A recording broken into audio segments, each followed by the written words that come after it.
আমরা অনেকেই বলি যা হয় ভালোর জন্য হয়, কিংবা যেটা যায় তার থেকে ভালোটা আসে।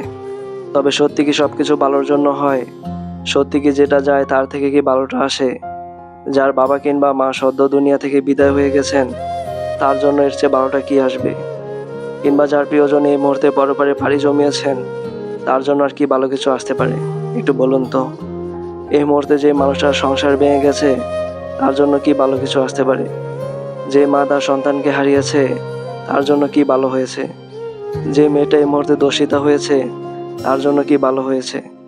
জীবিকার সন্ধানে বেরিয়ে যে ছেলেটা দুর্ঘটনায় পঙ্গু হয়েছে, তার জন্য কি ভালো হয়েছে? একটু বলবেন।